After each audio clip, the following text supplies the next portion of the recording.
We've updated the will. Everything now goes to Stuart, my mom said coldly. Then I guess Stuart can take care of the bills, I replied, canceling every single payment. They erased me from their future. I shut off the power for an entire week. 28M, never thought I'd be writing this, but I need to get this off my chest because what happened over the past month has completely turned my world upside down. My parents always had their golden child, my younger brother Stuart. He was the star athlete, the charming one, the one who could do no wrong in their eyes. Meanwhile, I was the responsible one who handled their finances, paid their bills, and made sure they were taken care of. For the past 5 years, I've been managing every aspect of their financial life because Dad had a stroke and Mom claimed she was too overwhelmed to deal with numbers. The arrangement worked for everyone. I had power of attorney for their finances, access to all their accounts, and handled everything from their mortgage to their grocery bills. They lived comfortably in their suburban home while I worked 60-hour weeks to keep my own life together and theirs running smoothly. Stuart, on the other hand, lived 3 states away, called maybe twice a year, and showed up only when he needed money, which was often. He'd burned through 2 failed businesses, a divorce, and more bad investments than I could count. But somehow, he remained the favorite. 3 weeks ago, everything changed. I was at their house doing my usual weekend visit, going through their mail and organizing their bills, when Mom sat me down at the kitchen table. Her expression was colder than I'd ever seen it. Dad sat beside her, avoiding eye contact completely. Mom told me they'd been to their lawyer and had updated their will. Everything, the house, their savings, their investments, all of it, was now going to Stuart. She said they'd decided he needed it more than I did since I was doing well for myself. The way she said it, like I was some stranger asking for charity, hit me like a punch to the gut. I asked her why they'd made this decision without even discussing it with me. She said Stuart had visited last month and convinced them that I was only helping them for their money. He'd told them I was planning to put them in a nursing home and steal their assets. Complete lies, but somehow they believed him. The betrayal cut deep, but what came next was worse. Mom told me they no longer needed my help with their finances. Stuart would be taking over everything. She handed me a letter from their lawyer officially revoking my power of attorney. I sat there in stunned silence for a moment, processing what had just happened. Then something inside me snapped. I looked at Mom and told her that if Stuart was getting everything and taking over their finances, then Stuart could start immediately. I said I guess Stuart could take care of all the bills from now on. Mom seemed confused by my response. She'd expected me to beg or argue or promise to be better. Instead, I calmly gathered my things and left. The moment I got home, I started making calls. First, I contacted their mortgage company and removed my bank account from automatic payments. Then I called the electric company, gas company, water department, internet provider, and every other service I'd been paying for. I explained that I was no longer authorized to handle the account and requested immediate removal of my payment methods. The customer service representatives were helpful. They confirmed that without my payment information, the accounts would default to the account holders for payment. Most services gave a grace period of about 2 weeks before disconnection. I also canceled their grocery delivery service, their lawn care, their housekeeping service, and even their newspaper subscription. Everything I'd been quietly handling for years.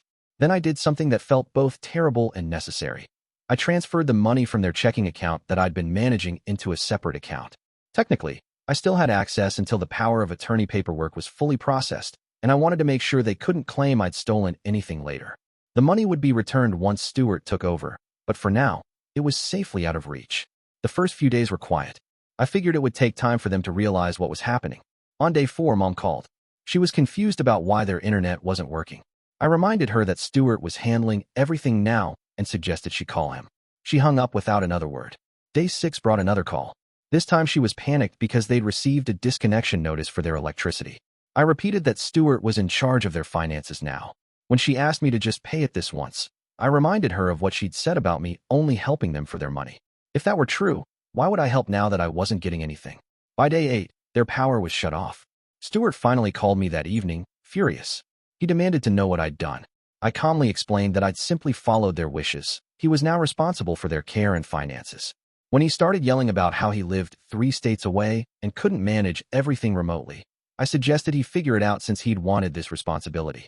He threatened to call the police, claiming I'd abandoned elderly parents. I reminded him that I'd been legally removed from their financial affairs and was no longer authorized to help. Everything I'd done was perfectly legal. Update 1. The power stayed off for a full week. During that time, I received increasingly desperate calls from Mom. She begged me to help, promised they'd change the will back, said Stuart had lied to them. But I held firm. I told her that trust, once broken, couldn't be easily repaired. They'd made their choice based on Stuart's lies without even giving me a chance to defend myself. Stuart, meanwhile, was scrambling. He'd driven down to stay with them, but quickly realized he had no idea how to manage their affairs. He didn't know which companies provided their services, what their account numbers were, or even how much their monthly expenses totaled. On day 9, he swallowed his pride and called me again. This time, his tone was different. He asked if we could work something out. I told him I'd consider helping, but only under specific conditions. First, they needed to restore my power of attorney and put the will back to its original state. Second, Stuart needed to publicly admit to our parents that he'd lied about my intentions. Third, they all needed to apologize, not just for the will change, but for believing I'd been manipulating them for years. Stuart agreed immediately, but I wasn't done. I told him there would be a fourth condition that I'd reveal later. Update 2. The family meeting happened 2 days later, with the power finally restored. Stuart had paid the reconnection fees and past due amounts, which had cost him nearly $2,000 between all the services. Mom and Dad looked exhausted and embarrassed. Stuart looked defeated. I arrived with a folder of documents I prepared. Stuart went first, admitting that he'd lied about my intentions. He confessed that he'd been jealous of the relationship I had with our parents and had made up stories about nursing homes and financial abuse. He said he'd been desperate for money and thought inheriting everything was his solution. Mom broke down crying, apologizing for believing him without question. She said they'd been so worried about being a burden that when Stuart painted me as someone taking advantage of them, it confirmed their worst fears. Dad finally looked at me and said he was sorry for doubting my motives. I listened to it all, then presented my fourth condition. I'd prepared a detailed financial report showing exactly what I'd been paying for them over the past 5 years. The total was staggering.